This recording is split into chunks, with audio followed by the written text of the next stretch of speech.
to Lifestyle with me, Pam Joseph, live here at the Ben TV studios in North London. So it's going to get a little bit serious now. We all remember Cheryl Phoenix of UK Blacklist. Not that she's always here, you know, dossing out, you know. But no, the fact is, whenever we talk about youths and things like that, Cheryl is our main person. So let us give a warm welcome to Cheryl. Happy New Year, my dear. Happy New Year. You look really Caribbean, you know that. I know. I'm trying to make myself feel as though I'm in the Caribbean. You ready to but it keeps my head warm. So but you've got such a small face. I know. It's the cheek. It looks nice. Thank you. It looks nice. This is a bit serious. It is. Okay.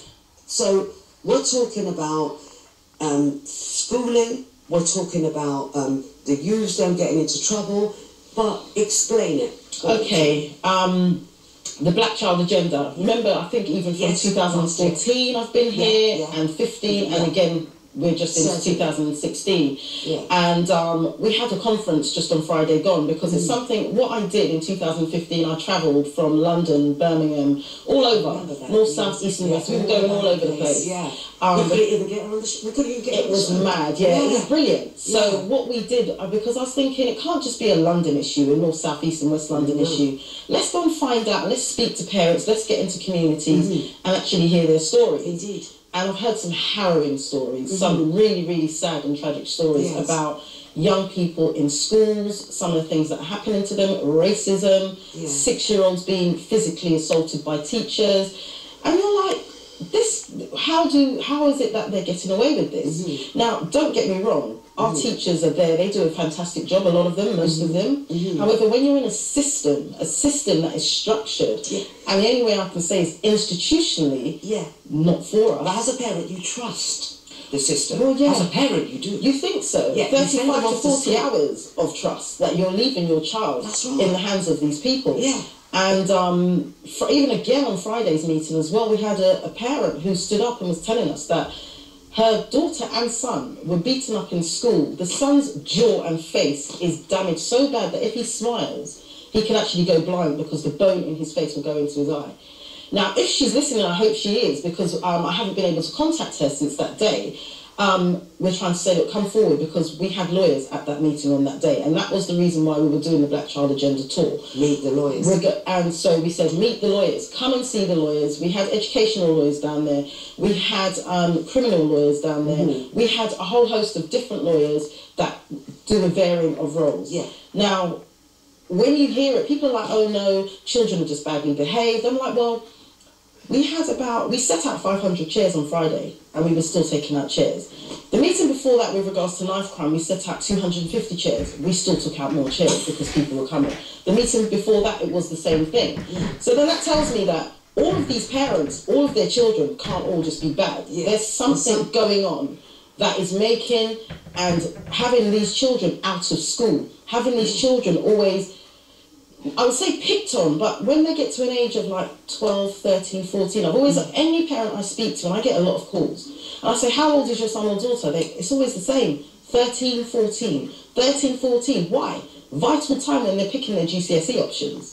So remember, when they're in the schools, right now schools are becoming academies. Nearly all schools are going to become academies by 2017.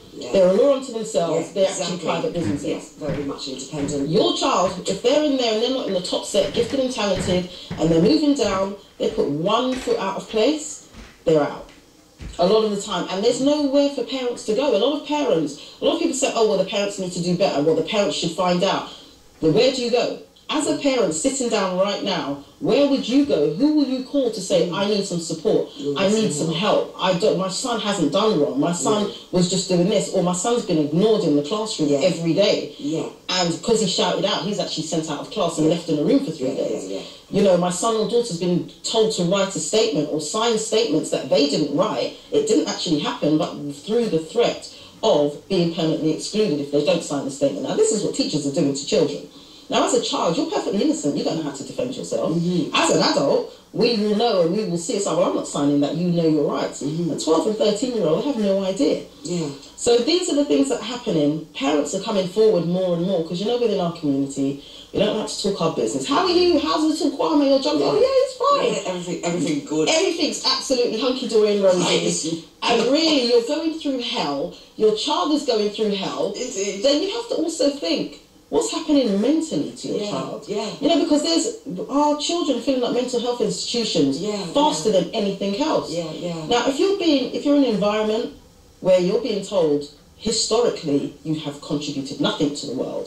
You were nothing but a slave. You know, this was the empire, the great empire. Then you can hear about Hindus and Jews and Muslims and all these people and all these other areas in the past. And you were 14 or 15, you're sitting down, well, you've done nothing. What about, You've done nothing. You were just a slave. And it's like, well, that has an effect on you as a human being, first and foremost.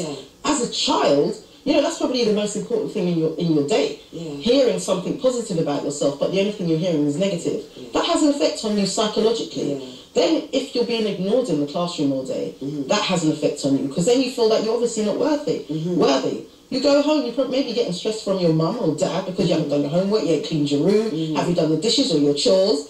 You're on your way to school, you're being stopped by police, you burgled a house, it was like, I haven't done anything. So you fit the criteria. So then how do you expect them to feel? No, for real. So we said, you know what, enough is enough.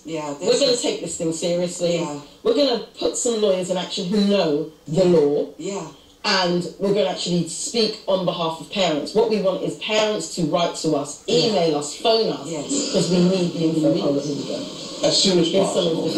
And that workshop, the education is going to go both ways.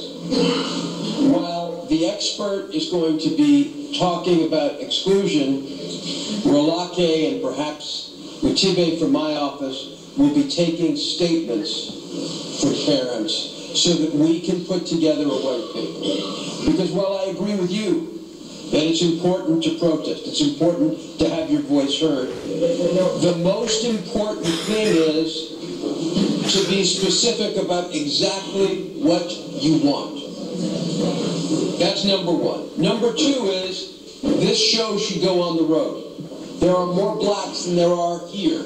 They're all over the country. And the more we are, the more powerful we become. There's no question. So step one is getting together, learning mutually about what's going on. Step two, in my view, is beginning this early warning system as a result of that seminar so that everybody's starting to get educated. Step three, by April, May, June, a white paper, a formal document that is an expression of the community. And a white paper, if you go on my website, robertamsterdam.com, you will see white papers that we've written for the Red Shirt movement in Thailand, a movement of 15 million peasants that ultimately took over the government. White papers we did in respect to... You know what? Fantastic. We were watching that. You was explaining to me about this man. So. Yes, that is Robert Amsterdam from Amsterdam and Partners. And as you said, he's an American actor. He's actually Canadian. So, because you know, when I was like, oh, lovely. But what it was, when I was going through my issues with my son, it was actually a Guardian reporter whose brother was working in a school in East London and found that there was an issue with regards to black students and decided that he was going to try and help them.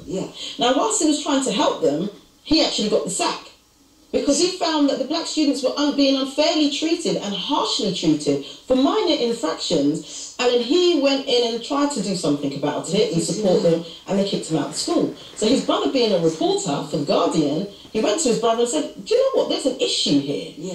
Lo and behold, they contacted me because I was going through it, contacted him, and he followed me. The reporter followed me for 18 months whilst my son had no formal education, wasn't excluded from school, wasn't allowed to go to school, was given nothing by the state. You know, I contacted the Education Authority, I contacted Ofsted, I contacted, what do you call them? Education Authority, local authority, everyone. Everybody, children and families, social services, because they were threatening to take me to court for not having my son in school. I was like, bring it on.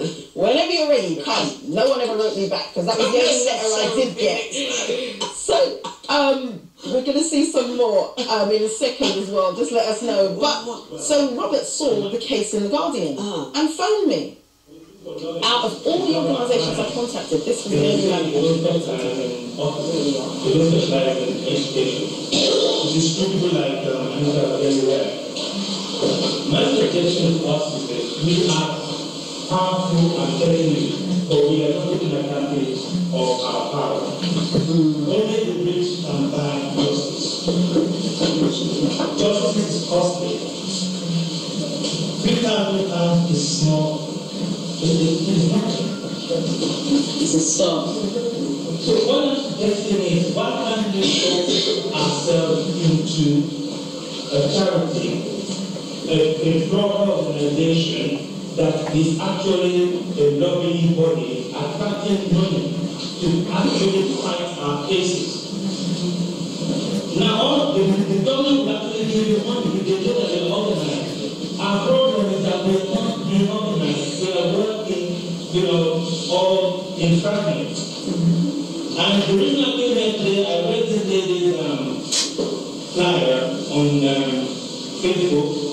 There's this site that says you're living in Britain. If you talk too much, what are you going to do about it? That was Yeah. Wake up, Black Britain, let's get started. Yeah, you talk too much. And I'm not a fool. I want all of us here, we can form an organization, a lobbying body. I'm going to give you an example. So I'm talking too long. And have you heard of the National Electricity Society? Who's heard of it? It's the most powerful autism organization in this country. They actually have the aid of government and everybody. They command a billions of pounds every year. And it was all the parents in the 50s.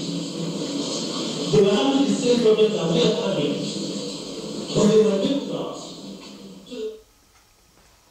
Chappie. He was one of the members of the audience that came. Yeah. He also runs a charitable organisation for children that are autistic as well, because we have a large number of children with special educational needs who are also being excluded permanently from school and left with no school place. Because we know sometimes it's very hard to get children with special ed needs into school in the first place. Normal schools. Yes, exactly. So that was what he was talking about. But a lot of the audience had some real valid points. They came out with some fantastic ideas, because right now people have had enough. And, the talking, for me, I'm not anyone that's into the long talking. Yeah, because you're action. Absolutely. Unless there's a strategy, unless you're going to put your money where your mouth is or do something, even if it's sharing the information that's out there, whatever it is, do something rather than complain and criticise. Get off your rear end and actually do something. And that's where Rob Amsterdam came forward. He actually put up £3,000 to pay for an educational lawyer to take on some of the cases of the parents that were in the audience that day. So the meeting happened on Friday. What is going to happen next? Talk to us about your next meetings, the next group sessions. Right, okay, two things are going to happen. One, we're looking to do a UK tour. Because a lot of people have inboxed or sent me messages, are you going to come to Birmingham? Are you going to come to Manchester, Leeds? Anywhere where there's a large black population, we're going to do our best to get there. We're going to do other parts of London, maybe. Because as far as I'm concerned, if you're London, you can travel. So you can get to North West London, South London. But those in Birmingham, Leeds, we have people in there from Manchester. So that said a lot to me. So we're going to try and maybe go around London, and also what we're going to be doing is putting together a white paper. Now this is down to the lawyer side of things. We're absolutely listen, we ain't on no long team. We ain't on no long team. We're going in, as my sons would say. We're going in. We're going to take, because even whether we win or not, we want you to know that we're not having it. At least.